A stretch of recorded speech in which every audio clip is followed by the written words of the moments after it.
사람 하나 바보 만들어서 마음대로 휘두르니까 좋았니? 청혼해줘서 고마워. 덕분에 이제라도 깨달았거든.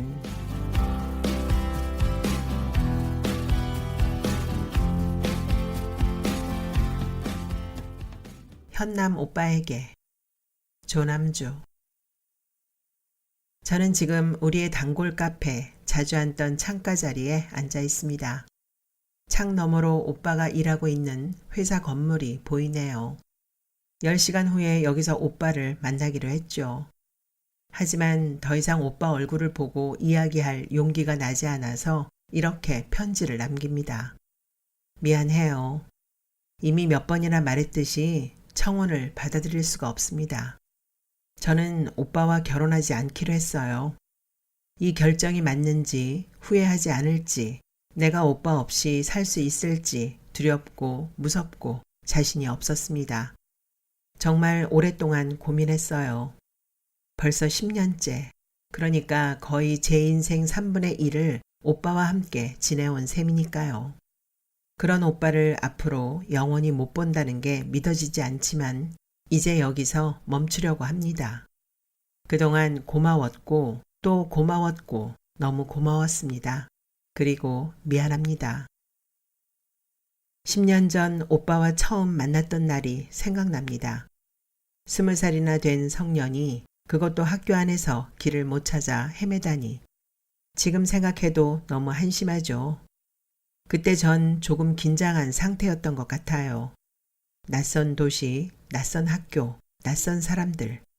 저에게 갑자기 너무 많은 자유가 주어졌고 그만큼 불안과 부담도 컸어요. 엉뚱한 실수도 참 많이 했죠. 불쑥 나타나 공학관이 어디냐고 묻는 저를 빤히 보던 오빠의 표정이 아직도 생각납니다. 그때 오빠는 비웃지도 않고 친절하지도 않게 가자 했어요. 나도 공학관 가는 길이야 라고. 공학관은 하필 언덕 중턱에 있었고 우린 학생들이 아마존이라고 부르는 인적도 드물고 한낮에도 꽤 어둑어둑한 작은 숲을 가로질러 갔어요. 나중에야 도서관 옆 계단으로 올라가도 됐다는 걸, 그 길이 훨씬 밝고 사람들이 많이 다니는 길이라는 걸 알았고 오빠한테 조금 화를 냈었죠.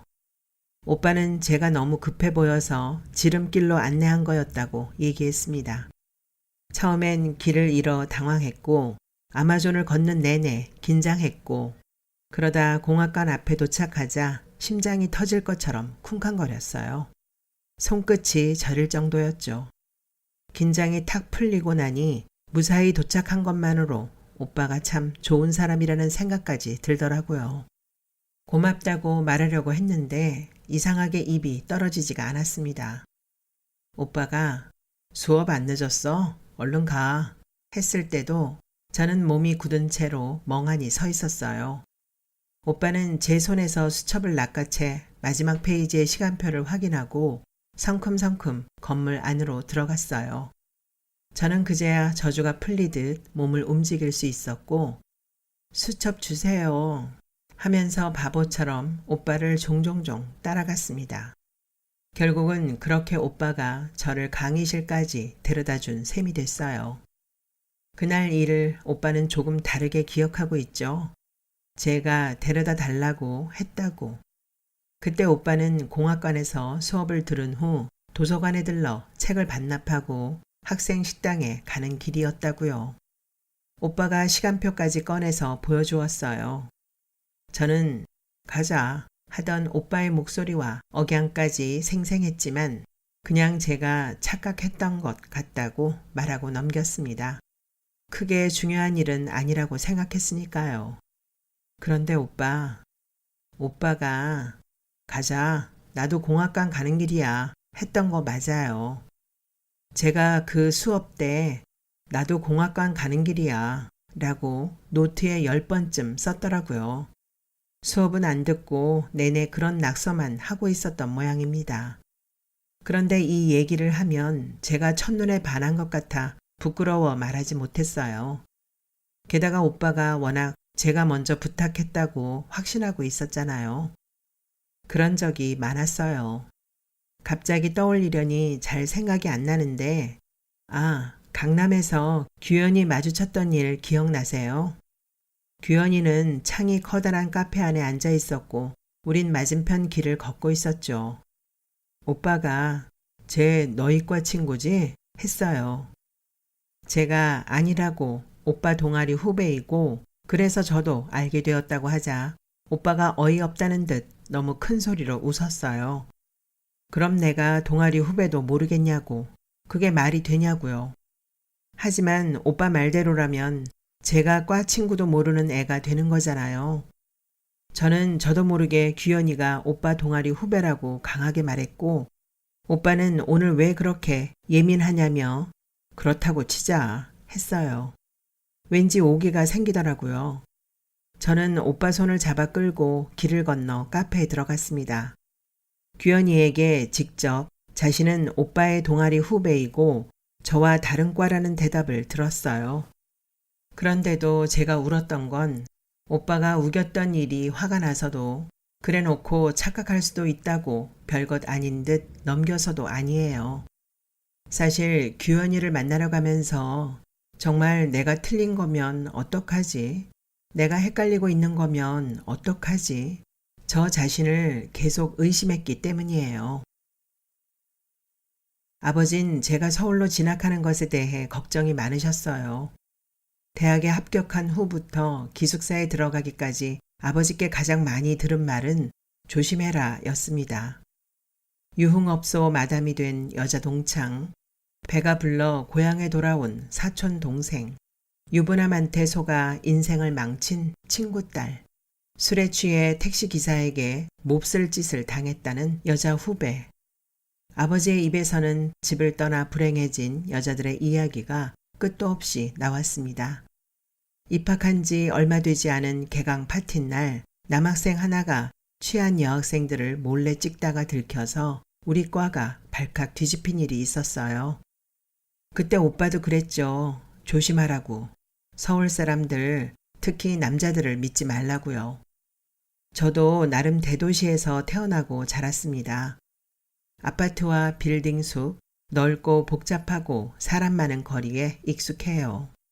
그런데도 서울은 다르더라고요.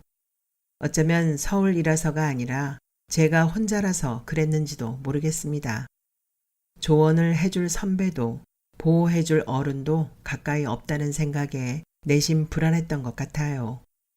게다가 공부는 어렵고 아르바이트는 힘들고 의무감으로 이어지는 인간관계는 저를 지치게 했어요. 오빠는 각종 장학금 종류와 신청 방법, 수강 신청 편법, 스펙이 되는 교내 프로그램 등을 잘 알았고 수업과 교수들의 특성에 대해서도 정보가 많았어요.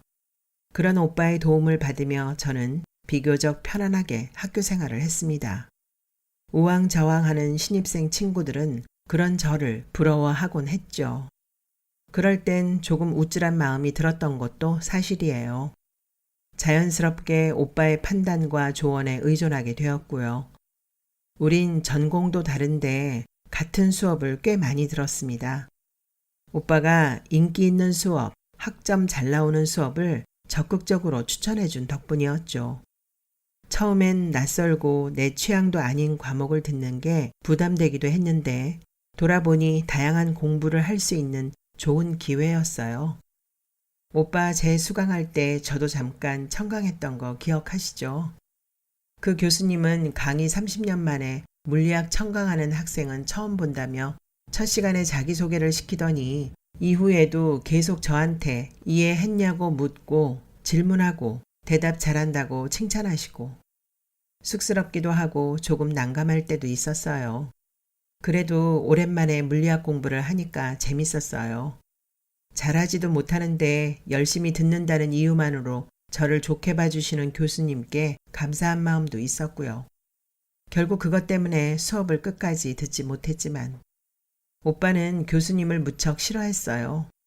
학생을 대하는 정상적인 태도가 아니라고 했죠. 사실 오빠가 말하기 전까지 저는 교수님이 전혀 이상하지 않았습니다. 제가 잘 모르겠다고 하자 오빠는 제가 그런 사람인 줄 몰랐다고 했어요. 교수님은 수업 시간 이외에 따로 저를 부르신 적도 없고 개인정보를 물으신 적도 없어요. 늘 경어를 쓰고 암흑의 학생이라고 호칭하셨죠. 청강생인 저에게 비교적 자주 질문하셨지만 그 질문은 모두 수업 내용에 대한 것이었어요. 그런데 오빠는 다른 의도가 있는 행동이라고 했습니다. 불순하고 역겹다고 넌 정말 기분이 나쁘지 않느냐고 화를 냈죠. 그 일 이후로 저는 남자 지인들이 부담스러워졌습니다. 잊고 지냈는데 작년에 친구가 그 교수님 얘기를 꺼냈어요. 지유 기억하죠? 제 기숙사 첫 룸메이트요. 지유가 입사하자마자 대전 본사로 발령받는 바람에 한동안 못 만나고 지내다가 작년에 서울로 올라와서 정말 오랜만에 만났거든요. 지유는 오빠 안부를 가장 먼저 물었습니다. 잘 지낸다고 하자 막 웃더라고요. 너 정말 현남 오빠 오래 만난다. 대단해. 대단하다니 무슨 뜻일까 잠시 생각했지만 저도 그냥 같이 웃었어요. 자연스럽게 오빠와 관계된 에피소드를 떠올리다가 제가 오빠를 따라 수업 듣던 이야기가 나왔습니다. 지유는 아무리 그래도 물리학을 들을 줄은 몰랐다고 하더군요. 그래도 수업이 재밌었댔지? 교수님도 젠틀하고. 순간 눈앞이 하얘졌습니다. 맞아요. 교수님은 분명 젠틀하셨습니다. 제 아버지 또래였지만 고리타분하거나 권위적이지 않으셨고 젠틀하다는 표현이 딱 어울리는 분이었어요. 그런데 난 왜 그분을 그렇게 불쾌한 사람으로 기억하고 있을까? 나와 악수 한 번 한 적 없고 수업에 대한 내용 이외에 어떤 대화도 나눈 적 없는 분인데 우리가 틀렸어요. 물론 공공연하게 비방하지는 않았지만 우린 분명 잘못된 판단으로 한 사람을 매도했습니다. 뒤늦게 갑자기 이 얘기를 하는 건 혹시 오빠가 아직도 교수님에 대해 왜곡된 기억을 가지고 있다면 바꿔주길 바라서입니다. 잘못된 건 바로잡아야 한다고 생각해요. 아무 근거도 없이 한 사람을 모함했잖아요. 그러고 보면 사람을 좋아하고 싫어하는 것도 저는 오빠의 영향을 많이 받았던 것 같아요. 이 이름을 다시 말하면 오빠가 많이 싫어할까요? 오빠가 정말 싫어했던 제 친구 지은이 말이에요. 지은이네 동아리 주점에 오빠와 같이 갔고 얘기가 길어지면서 우리 셋이 꽤 늦게까지 술을 마신 게 시작이었어요. 지은이가 야구를 좋아하고 게다가 오빠랑 같은 팀을 응원한다는 걸 알게 된 후로 그 자리에 저는 없는 것 같았어요. 우린 일부러 시간을 맞춰 같이 만나지는 않았지만 학교에서 자연스럽게 마주치곤 했죠. 오빠와 있다가 지은이를 불러내서 셋이 밥을 먹기도 하고 지은이와 있다가 오빠가 수업 듣는 건물로 가서 셋이 같이 커피를 마시기도 하고 셋이 야구장도 한 번 갔었죠. 근데 그날부터 오빠와 지은이가 삐걱거리기 시작했죠. 두 사람이 응원하던 팀이 연패 끝에 역전승한 날이었어요. 흥분이 가라앉지 않은 우린 그냥 가기 아쉬워 편의점에서 맥주와 안주들을 잔뜩 사서 근처 공원 벤치에 앉았어요. 지은이가 가장 먼저 맥주 한 캔을 다 마신 다음이었나요? 한참 아까 경기를 되새기던 중이었나요? 오빠가 지은이에게 너는 보통 여자애들하고 다른 것 같다 라고 했고 지은이가 그게 무슨 뜻이에요? 하고 물었습니다. 오빠는 칭찬이야 했어요. 지은이는 보통 여자애들이 어떤데요? 보통 여자애들하고 다르다는 게 왜 칭찬이에요? 그럼 보통 여자애들은 보통 별로라는 뜻이에요? 하고 다시 물었습니다. 분위기가 갑자기 싸늘해졌죠. 술자리는 급히 마무리되었고 그래도 오빠는 택시가 지은이네 먼저 들러 내려주도록 하고 저를 기숙사에 데려다 주었죠. 지은이가 내리고 난 택시 안에서 오빠는 지은이가 좀 당돌한 것 같다고 했다가 버릇 없는 것 같다고 했다가 싸가지가 없다고 했습니다. 사실 듣기 좀 그랬어요. 그래도 제 친구인데 싸가지가 없다니. 그리고 오빠가 기분 나쁠까봐 말하지 않았는데 지은이도 오빠를 괜찮게 생각했던 것 같진 않았어요. 언젠가부터 오빠가 진짜 좋은지, 어디가 좋은지, 왜 좋은지 묻곤 했거든요. 제가 왜 묻느냐고 하면 지은인 그냥 하고 말았지만 그 표정과 말투에서 복잡한 감정들이 느껴졌습니다. 의문, 걱정, 불안. 그러다가 오빠 동문회 때문에 일이 터졌죠. 오빠가 졸업한 고등학교에서 가장 규모가 크고 역사가 오래된 동아리의 총동문회고 대선배님들까지 가족과 함께 오는 자리였습니다. 오빠는 저를 데리고 가겠다고 했어요. 동문회에 입고 갈 단정한 정장을 사주었고 당일 메이크업을 받을 샵도 예약해 놓았어요. 제게 주는 선물이라고 했습니다. 고맙기도 하고 인정받는 기분이 들기도 했는데 사실 마냥 기쁘지는 않더라고요. 뭐라 말로 표현할 수는 없는데 이 사이에 아주 작은 고깃덩이가 끼어서 아무래도 빠지지 않는 답답함, 찜찜함, 불편함, 뭐 그런 감정. 지은이에게 말했더니 대뜸 자기 동문회인데 왜 너한테 새 옷을 입히고 화장을 시키지? 네가 현남 오빠 액세서리야? 하더군요. 아, 이거였구나. 내가 느낀 불편함의 이유를 그제야 깨달았습니다. 잠도 못 자고 밤새 고민한 끝에 저는 오빠에게 제 뜻을 전하기로 했어요. 아주 조심스럽게 말했습니다. 옷은 환불할 수 있다면 하고 싶다. 메이크업은 받지 않겠다. 동문회에 초대해 준 것은 정말 고맙지만 내 옷을 입고 평소처럼 화장을 하고 내 모습 그대로 가고 싶다. 그렇게 참석할 수 없는 자리라면 아쉽지만 사양하겠다. 예상외로 오빠는 순순히 제 의견을 받아들였어요. 생각해보니 너한테 부담스러운 자리네. 이번엔 나 혼자 갔다 올게. 내년엔 같이 갈 수 있을지 한번 고민해줘. 저는 깊고 긴 한숨을 내쉬며 그제야 마음을 놓았습니다. 그때 오빠가 물었죠. 근데 지은이가 시켰어? 물론 지은이가 부정적인 의견을 보탠 건 맞지만 저도 계속 꺼림직했고 무엇보다 판단은 제가 한 거였어요. 저 혼자 생각하고 혼자 결정했다고 대답했지만 오빠는 듣는 것 같지도 않았죠. 오빠는 눈을 가늘게 뜨고 미간을 찌푸리며 혼자 생각에 잠겨 고개를 끄덕끄덕 거렸어요. 오빠 특유의 그 불쾌하다는 표정, 애써 화를 참는 표정, 하지만 너에게 따져 뭐하냐는 듯한 그 표정. 저를 늘 눈치 보게 만드는 표정을 또 지으며 말했습니다.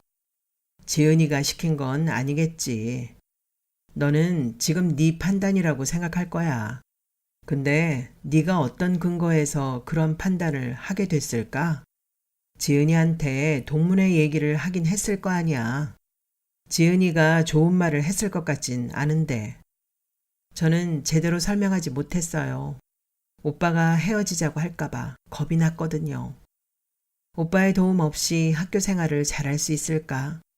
내 일상이 유지될 수 있을까 두려웠습니다.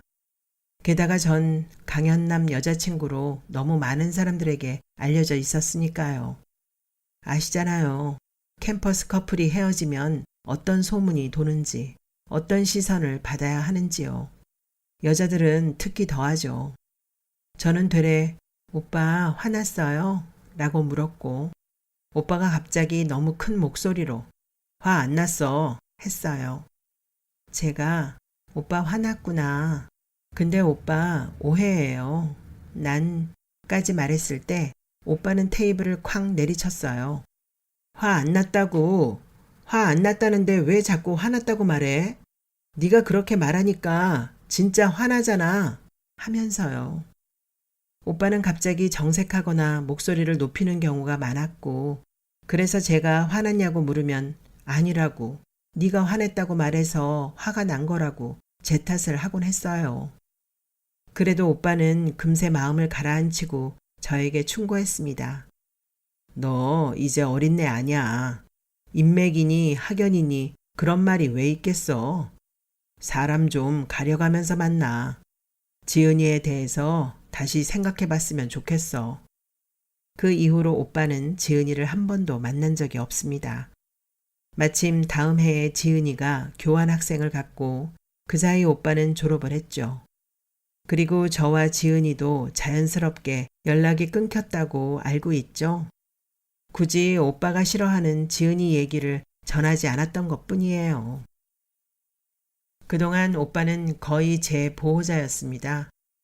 난생 처음 부모님과 떨어져 혼자 살면서 막막할 때도 많았고 난감할 때도 많았고 어떻게 해야 할지 모를 때도 많았는데 오빠가 참 많이 도와주었어요. 아니, 제 대신 거의 다 했죠. 우리가 만나던 10년 동안 저는 2번 이사를 했습니다. 제가 혼자 해결해 보려 애쓴다는 걸 알아채고 오빠는 여자 혼자 집 보러 다니는 거 아니다 했어요.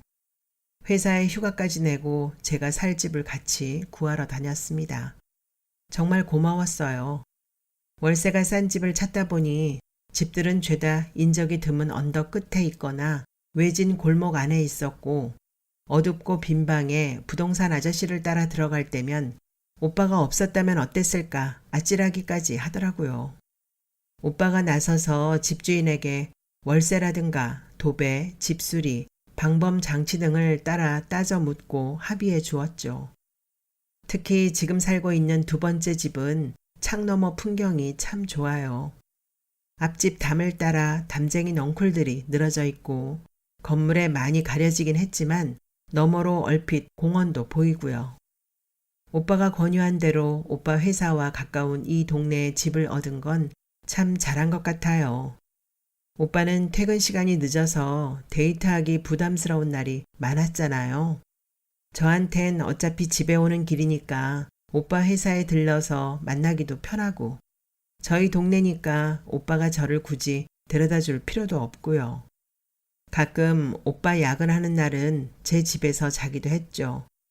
쓰고 보니 저보다 오빠한테 더 좋았던 것 같지만 뭐 저도 그땐 신혼부부가 된 것 같고 괜찮았어요. 칫솔꽂이에 꽂혀있던 오빠의 칫솔, 선반 위에 일회용 면도기, 서랍장에 들어있는 7부 트레이닝복 한 벌과 속옷 몇 장. 돌려줄 수도 없고 간직해서도 안 될 것 같아 버리고 왔어요. 참, 오빠, 저 오늘 이사합니다. 오빠 없이 부동산에 가서 집 내놓고 새 집 보고 이삿짐 센터 예약해서 이사 준비도 다 했다니 믿어지세요? 등기부 등본이랑 건축물 대장도 확인했어요. 들어가려는 전셋집이 마침 빈 상태라 간단하게 셀프 인테리어도 했어요. 벽지 바르고 시트지 붙이고 선반이랑 붙박이장 다는 정도요. 저 혼자 인터넷으로 재료 사고 공구 들고 가서 뚝딱뚝딱 했죠. 그동안 오빠가 저 손 다친다고 못 하나도 못 받게 했지만 저 사실은 뭐 만드는 거 좋아해요. 아버지가 나무로 가구 만드는 게 취미거든요. 전 어려서부터 아버지 옆에서 톱질하고 망치질하고 페인트 칠 하는 걸 당연하게 거들었고요. 오랜만에 나무 만지니까 좋더라고요. 그땐 오빠가 저를 걱정해서 그런 건데 괜찮다고 나설 수가 없었어요. 이 편지를 다 쓰고 돌아가면 이삿짐 센터 직원분들이 짐을 거의 다 싸셨을 것 같네요. 오늘 새 세입자가 들어온다고 했으니 괜히 전에 살던 집에 가지 마세요. 물론 오빠가 그러지는 않겠지만 도서관으로 찾아가지도 말고요. 저 사실은 휴직했어요. 새로운 공부를 시작했습니다. 자세히 말하기는 좀 어려운데 아무튼 지금 다른 걸 좀 준비하고 있어요. 일단은 휴직 상태이고 어쩌면 일을 그만둘지도 모르겠습니다. 일이 싫은 것은 아니에요. 더할 나위 없는 직장이었죠. 책을 좋아하는 사람에게 도서관처럼 좋은 일터가 있을까요? 그것도 공무원이라니. 다 오빠 덕분입니다. 오빠가 사서직 공무원이라는 게 있다고 제 적성에도 잘 맞고 안정적이라면서 아주 적극적으로 권유했죠. 오빠는 제가 꼭 공무원이 아니더라도 제때 퇴근하는 직업을 가졌으면 좋겠다고 종종 말했어요. 오빠 회사가 너무 늦게 끝나서 많이 힘든가 보다 싶었어요. 오빠는 아니라고 내가 늦게 끝나니까 넌 일찍 끝나면 좋지 했습니다. 저는 오빠의 그 지친 표정이 오래도록 떠올랐고 오빠 말대로 사서직 공무원을 준비하기 시작했어요. 그 1년은 정말 극기훈련 같은 시간이었습니다. 낮에는 수업 들으며 공강 때 시험 준비하고 저녁에는 과외부터 학원 강사, 서빙, 캐셔, 행사 도우미까지 정말 닥치는 대로 일했어요. 하지만 그해 시험에서 떨어지고 말았죠. 제가 다음번에는 목표를 낮춰 9급 시험을 보겠다고 하자 오빠가 많이 나무랬어요. 오빠는 쉽게 포기하고 쉽게 만족하는 제가 답답하다고 했지만 그땐 사실 저도 좀 서운했답니다. 돈 한 푼 보태주지도 않으면서 이 책 사라, 저 책 사라, 이 수업 들어라, 이 시험 봐라. 하라는 건 뭐가 그리 많은지. 또다시 아르바이트와 공부를 병행하며 보냈던 1년은 정말 지옥 같았습니다. 이번에도 또 떨어진다면 공무원 시험만 준비하며 시간을 다 보낸 상황에서 뭘 할 수 있을까? 할 수 있는 게 있을까? 학자금 대출은 갚을 수 있을까? 막막하기만 했어요. 제가 안절부절 마음을 못 잡고 있다는 걸 느끼고 오빠가 말했었죠. 네가 그렇게 나약한 사람인 줄 몰랐어. 이런 식이면 너와 평생 안정된 가정을 꾸려나갈 자신이 없다.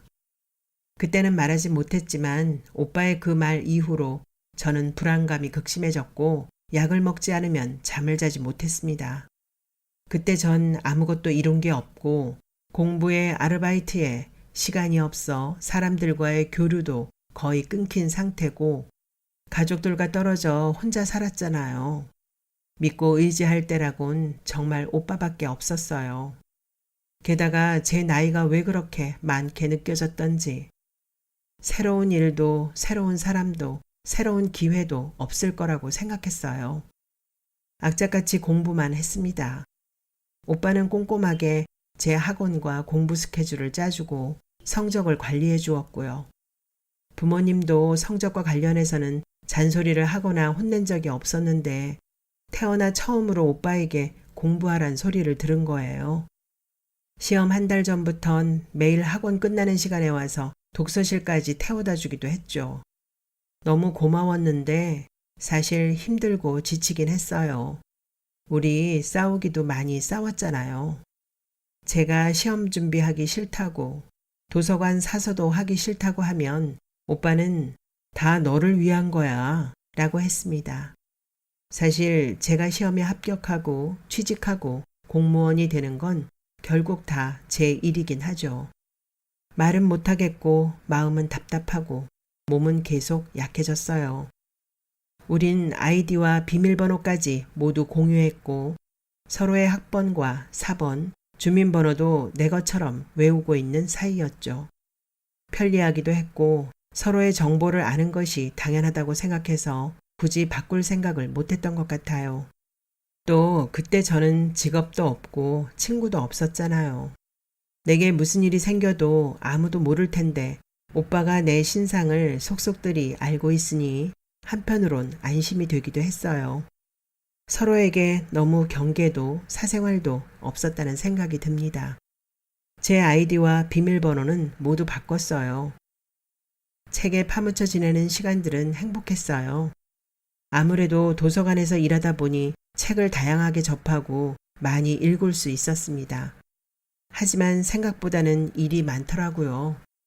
도서관 행사가 있을 때면 흔하게 야근과 주말 출근을 하는 저를 보고 나중에 아이는 어떻게 키우냐고 오빠도 걱정했죠. 오빠가 야근이 많은 직업이라 제가 일찍 퇴근하는 일을 하면서 아이도 최대한 직접 돌봤으면 했다고요. 오빠는 아이들을 참 좋아해요. 식당에서나 공공장소에서 시끄럽게 울고 떼쓰고 주변을 어지럽히는 아이를 만나도 인상 한번 찌푸리는 법이 없었죠. 오빠는 두 동생들이 든든한 버팀목이라고 자주 말했어요. 그래서 오빠도 아이를 셋은 낳을 거라고. 사실 그동안 못한 말이 있는데 저는 아이를 낳지 않을 생각입니다. 이유를 물어본다면 너무 많아 여기에 다 적을 수도 없을 정도인데 무엇보다 출산과 육아 때문에 제 일이 단절되는 것을 원하지 않아요. 여기까지 오는 게 많이 힘들었습니다. 저에겐 사춘기의 기억이 거의 없어요. 공부만 했으니까요. 집안 형편상 학원이나 과외 같은 사교육을 전혀 받을 수 없었고 모든 것을 혼자 해내려면 더 많은 시간을 투자하는 방법밖에 없었습니다. 이제야 조금 내 인생을 돌아보고 계획하고 스스로 살아가고 있습니다. 하고 싶은 일도 많고요. 제 삶을 포기할 수가 없어요. 오빠가 처음 청혼했을 때 많이 당황했어요. 명절에 오랜만에 만난 조카 대하듯 너도 이제 결혼해야지 라고 청혼할 줄은 몰랐거든요. 오빠는 나 꽃다발 들고 무릎 꿇고 그런 로맨틱한 거 못해. 알지? 그냥 용건만 말할게. 결혼하자 했습니다. 오빠는 되게 남자답게 말했다고 생각하는 것 같은데 그건 오빠 자아도취고요. 정작 청혼을 받는 저는 전혀 기쁘지 않았습니다. 청혼이든 권유든 부탁이든 하는 사람이 아니라 받는 사람 마음에 들게 하는 겁니다. 그래야 허락을 받을 수 있겠죠. 저도 대단한 이벤트를 바라지 않아요. 다만 마치 오빠가 저와 결혼해 준다는 듯한 오빠는 이미 마음 먹었고 저는 따르기만 하면 된다는 듯한 그 뉘앙스가 싫었어요. 인생에서 가장 중요한 일을 휩쓸리듯 결정하기도 싫고요. 게다가 부산으로 같이 내려가자니요. 결혼하고 안정적으로 살자니요. 발령받아서 내려가야 하는 건 오빠지 제가 아니잖아요. 그리고 오빠는 결혼해서 내려가면 직장도 있고 가족도 있고 안정적일지 모르지만 저는 아니에요. 넌 부산으로 다시 발령받으면 되잖아. 라고요. 공무원이라고 아무 지역으로나 마음대로 전근 다닐 수 있는 게 아닙니다. 보면 오빠는 잘 알지도 못하면서 확언하는 경우가 참 많아요. 오빠가 근무지를 옮겨 다닐 가능성이 높아 저에게 공무원을 시켰다는 것도 이제야 알고 어이가 없네요. 완전히 저를 오빠 인생의 부속품 정도로 생각하고 있는 것 같은데 저도 제 인생이 있습니다. 게다가 저는 지금 이직을 준비하며 공부하고 있고 공부하는 곳이 서울에 있어요. 일단 이 공부가 다 끝날 때까지는 서울에 살 거고 그 이후에 살 곳을 정하는 것도 제 마음이에요. 오빠가 싫어하는 친구들과는 몰래 연락하며 그냥 조용히 만나면 되지 뭐 했어요. 식당에서 음식 하나 주문할 때도 제 의견은 묻지 않고 늘 자기 뜻대로만 하는 오빠를 따르면서도 중요한 일이 아니니까 좋은 게 좋은 거야. 애써 넘겼어요. 한칸에 미심쩍은 마음이 자라고 있었죠. 사회생활을 하며 많은 사람을 만나고 넓은 세상을 경험하고 나니 이제야 제 모습이 보이더군요. 내 인생이 내 뜻과는 무관하게 흘러왔다는 것을 알게 됐습니다. 스스로 진로를 다시 정하고 새로운 공부를 시작하며 사실 걱정이 많았어요. 오빠에게 언제 어떻게 알려야 할까? 차라리 계속 숨길까? 그 편이 낫지 않을까? 그러다가 오빠가 결혼 얘기를 꺼내는 순간 정신이 번쩍 나더라고요. 오빠와 결혼해서 우리가 가족이 되고 모든 시간과 공간을 공유하고 법적으로도 서로에게 의무와 권리가 생긴다면 지금처럼 이렇게 살 수 있을까? 이렇게 숨기고 넘기고 덮으면서 지낼 수 있을까? 그렇게 생각하니 정말 끔찍하더라. 못할 것 같아요. 하지도 못하고 그렇게 해서도 안 됩니다. 다시 한번 분명히 말하지만 청혼은 거절합니다. 저는 더 이상 강현남의 여자로 살지 않을 거예요. 오빠는 그럴듯한 프로포즈가 없어서 제가 망설이는 줄 알지만 아닙니다. 아니라는데 왜 자꾸 그렇게 말하는지 모르겠어요. 저는 제 인생을 살고 싶고 너랑 결혼하기 싫은 겁니다. 본격적으로 결혼 얘기가 나오고 나서야 꺼림직하던 모든 게 분명해졌어. 그동안 오빠가 나를 한 인간으로 존중하지 않았다는 것. 애정을 빙자해 나를 가두고 제한하고 무시해 왔다는 것. 그래서 나를 무능하고 소심한 사람으로 만들었다는 것. 오빠가 아무것도 할 줄 모르는 나를 돌봐줬던 게 아니라 나를 아무것도 할 줄 모르는 사람으로 만들었더라. 사람 하나 바보 만들어서 마음대로 휘두르니까 좋았니? 청혼해줘서 고마워. 덕분에 이제라도 깨달았거든. 강연남, 이 개자식아.